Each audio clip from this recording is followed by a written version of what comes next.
First claim is, my trauma is as bad as yours. Who is this diva? Name's Earl.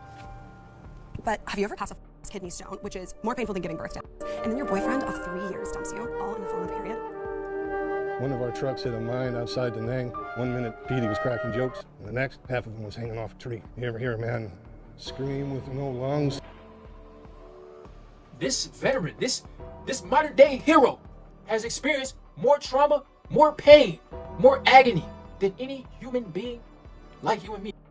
And this woman has the nerve to talk about how her boyfriend dumped her of 3 years and that caused more trauma, more pain. This man just talking about how him and his friend, his colleague, were cracking jokes one moment, and then the next moment he was torn to shreds. He said, you ever heard a man scream with no lungs? That's a nightmare, shorty. You can't even fathom that type of reality. And you have the nerve to sit right here in front of this man and complain about a kidney stone? I bet you this man wished he would have experienced a kidney stone over him losing his friend. And I'm sure there's much more things deep rooted inside that he has yet to reveal, and he probably will never reveal because it's so traumatic.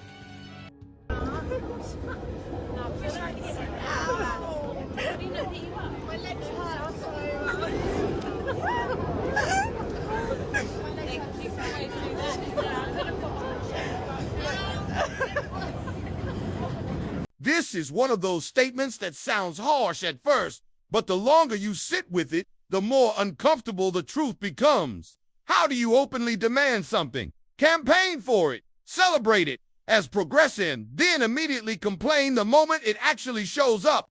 That contradiction doesn't come from oppression. It comes from entitlement colliding with reality. What we're watching here isn't a fight for equality in the literal sense. It's a fight for selective equality. The benefits without the burden. The authority without the accountability. Because when treatment truly becomes equal, no extra grace, no social cushioning, no automatic sympathy. The tone changes fast. Suddenly it's unfair. Suddenly it's too harsh. Suddenly it's a problem. Before we dive in, drop a comment. Are modern men more delusional? Or is it the ladies? Hit like and subscribe so you don't miss what we expose next. And here's the uncomfortable part no one likes to say out loud.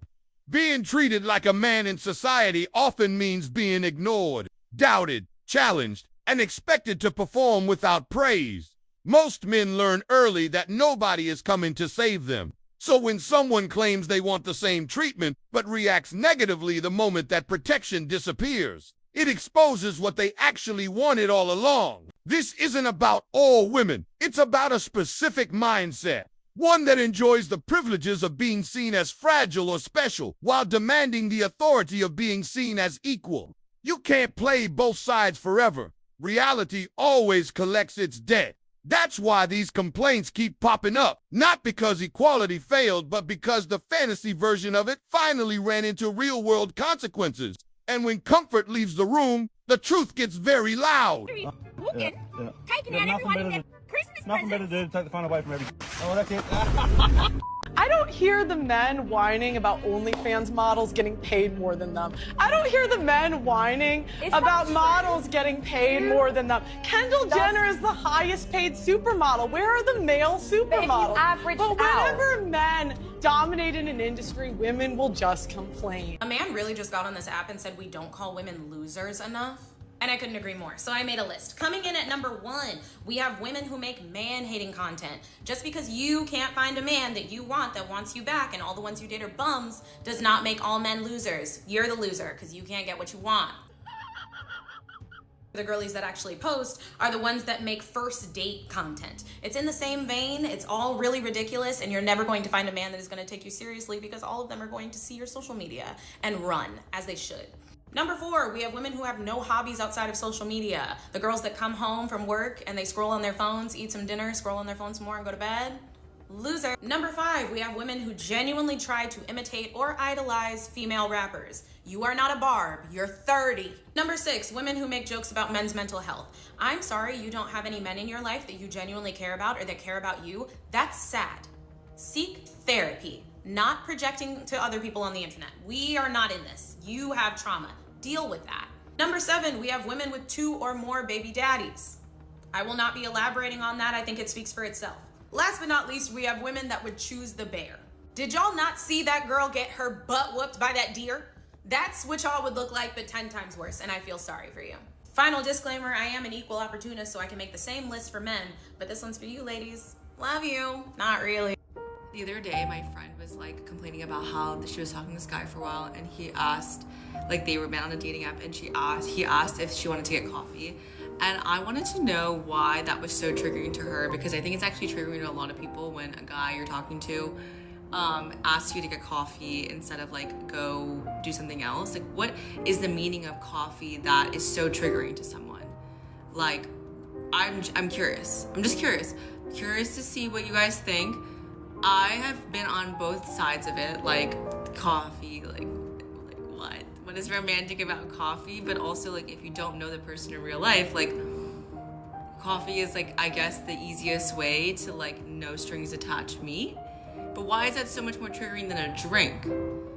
Like, alcohol is bad for you and maybe not so great. I don't know, but drink versus coffee is such a, I don't know. This is where the conversation gets uncomfortable, but necessary. For a certain subset of people, relationships are not built on connection, respect, or mutual investment. They're transactional. Men aren't viewed as partners or individuals with limits and emotions. They're viewed as utilities, as resources, as a means to subsidize a lifestyle. When that mindset takes hold, money stops being a tool and becomes a scorecard. Affection is measured in spending, interest is measured in financial output, and self-worth quietly shifts from internal confidence to external validation. Specifically, how much a man is willing to provide with no questions asked. So when a man draws a boundary, says no, or simply refuses to play that role, it doesn't just cause disappointment, it causes an identity crisis. Because if your value is tied to what you can extract, what happens when the extraction stops? The ego takes a hit. Doubt creeps in. Not because the man did something wrong, but because the illusion no longer holds. That's why the reaction is often anger instead of reflection. Accountability would require admitting the relationship was never about partnership to begin with. And that's a hard pill to swallow in a culture that quietly rewards entitlement while discouraging self-awareness. At the core, this isn't about money. It's about how value is defined. When worth is outsourced to someone else's wallet, any refusal feels like rejection, even when it's just self-respect on the other side of the table. Embarrassing having a girlfriend too. What if the whole football team knows the color of her? So they've returned to classic shaming as a way to get themselves in this new age conversation. This is textbook accountability dodging, because how do women come out with a whole conversation saying it's embarrassing to have a boyfriend for this, that, and the third reason? Men look at it, they go over it, they're like, that's interesting. You know what that makes me think of? It's embarrassing to have a girlfriend for these list of reasons. And then their response to that is, well, why would you even say that? Do you hate women? She went on to say that, men bite off the conversation instead of creating their own. I guess, sure. But I think it's weird that you come out with a conversation talking about how embarrassing it is to have a boyfriend in modern times for a myriad of reasons. And men say, well, it's embarrassing to know that multiple men know what your girlfriend look like. You know what I mean? Like, but as soon as you say that, you're saying you hate women. And why would you even say that? That's mean. It's crazy how y'all just move the goalposts when you feel like you may possibly even have a chance. That often. This is a point most people are uncomfortable admitting, but it matters. Shame, when applied correctly, isn't cruelty, it's a social feedback mechanism. It's how cultures signal boundaries. It's how communities quietly say, this behavior leads somewhere bad. Maybe rethink it. Remove that, and you don't get freedom, you get chaos dressed up as self-expression in a society with no shame. Standards collapse. When nothing is discouraged, everything becomes permissible. Accountability disappears. Responsibility gets reframed as oppression, and consequences are treated like personal attacks. At that point, people aren't being guided anymore. They're being enabled. What's happening now is a cultural experiment where restraint is mocked, Discipline is labeled toxic, and criticism is called hate. The result, people are encouraged to do whatever feels good in the moment, while being insulated from any negative feedback that might force growth that doesn't produce empowered adults. It produces fragile egos. And notice who pays the price later. Not society as an abstract idea, but individuals. Relationships fail. Trust erodes. Communities weaken. Then the same people who were told, do whatever you want, start asking why nothing feels stable anymore. Shame isn't the enemy. Misused shame is, but a complete absence of it removes the guardrails that keep people grounded in reality. When there's no expectation to do better, be better, or answer for your actions. Degeneration doesn't just happen, it gets normalized, defended, and eventually celebrated. And once a culture reaches that point, rebuilding standards becomes far harder than maintaining them ever. A girl's girl until they're not, like you. Would you describe yourself as a girl's girl? Well, you weren't here for my last time I was here on this podcast, but I was speaking up about feminism and SA and all the other things that affect women. So are you a girl's girl? Yeah, I was getting there. Okay, so yes, you are. Okay, so you're a girl's girl, yet you will take money from other wives' husbands just to pay your own bills, and you were kind of like, well, that's their fault for paying for.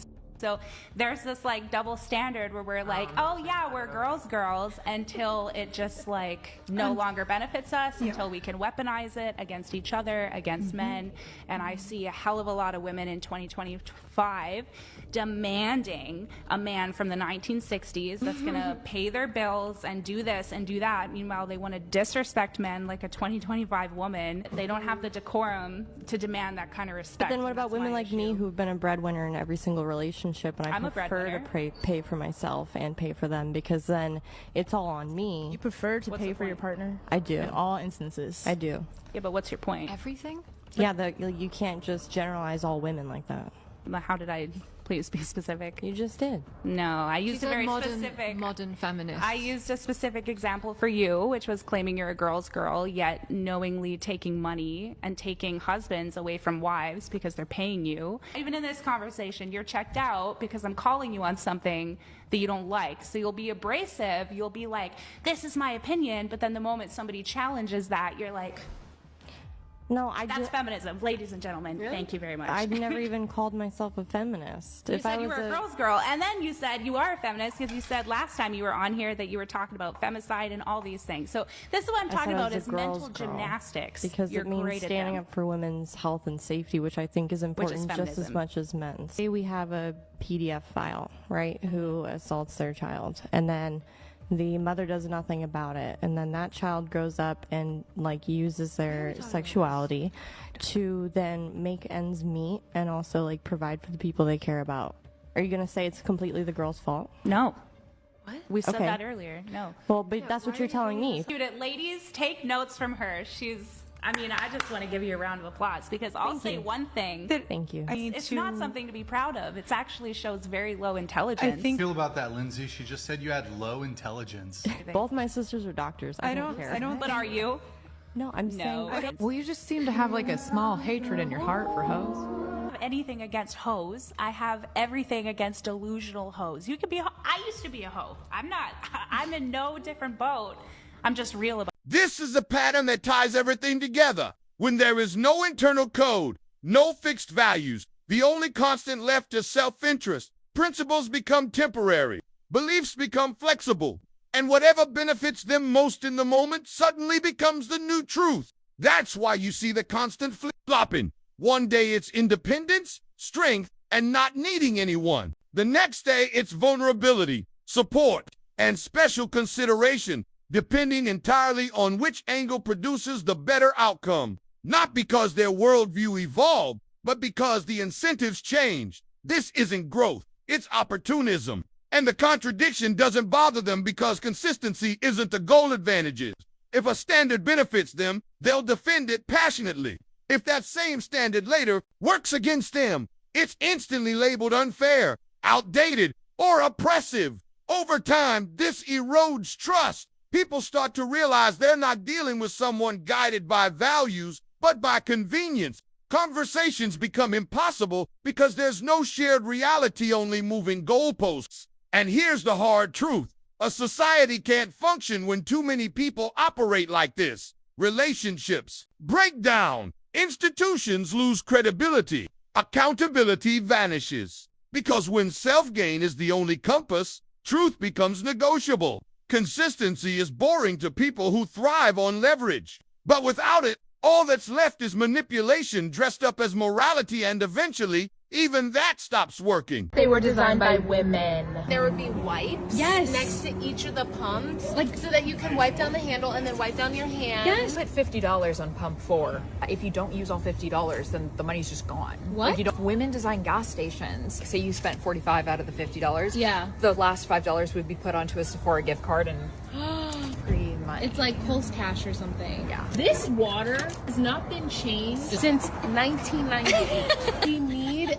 there to be more regular cleaning of the squeegee water. Because we need a little vending machine. It can be a mini vending machine. Yeah. Maybe Coke products, gum. The profit margin would go so hard on that. Missing out on money. Why have a diesel option at a standard gas station? So I don't get confused and mess up and accidentally put diesel in my car. I think every single gas station bathroom, if it was designed by a woman, would have a service light to be like, hey. We should have emergency products in there. Pads, tampons, wipes. If it was designed by a woman, that bathroom would be serviced every 2 hours. Right. What I don't understand is why every time you disrespect your baby daddy is why you run to me to save you. If you want that man to respect you, then you got to respect him. Y'all had that baby together. It's not up to me to establish respect with your baby father for you. That's what you have to do. I'm going to be honest with you. It ain't none of my business what you two go through as a result of your son. That's for you to figure out how to deal with. That's not for me to get into. You lied to me and told me you didn't want to be there for his son. You did everything you could to eliminate that man and to get me to play daddy. And as soon as I stepped in there to try to play daddy, your son rebelled. And your baby daddy had a problem with it. And if he got a problem with me trying to help raise his son, then he needs to go be with his father. That boy is bigger than you. He's stronger than you.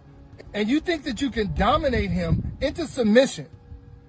That you can beat him into respecting you and listening to you. You can never turn a boy into a man. Not when he has a father that wants to be there and wants to be involved in his life. You got to give his father an opportunity now to be a father to that boy as he's growing into a man. You've done an amazing job up until this point. It's not my position to step in there and play daddy when he has a father. A lot of brothers end up dead or in jail playing that game. And that's why a lot of dudes don't date single mothers.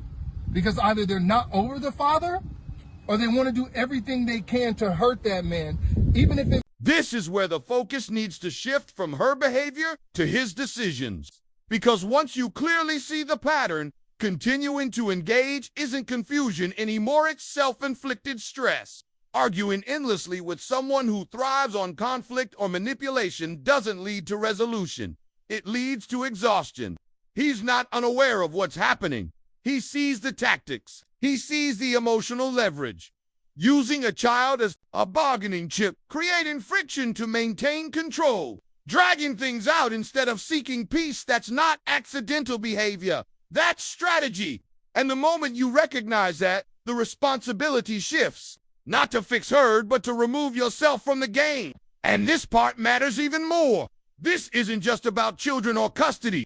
Even without kids in the picture, tolerating someone who refuses to listen, refuses to change, and keeps resurrecting problems you already addressed is a violation of self-respect at that point. You're no longer solving issues. You're reinforcing bad behavior by staying. Principle matters. Boundaries matter. Repeating the same argument with the same outcome isn't loyalty or patience, it's avoidance of hard decisions. Men get into trouble when they confuse endurance with virtue. The real lesson here isn't about picking sides, it's about discernment. If someone shows you they are combative, uncooperative, and unwilling to operate in good faith, the answer isn't more arguing. The answer is distance. If you enjoyed this video, I promise you will love the next one. I'll see you there.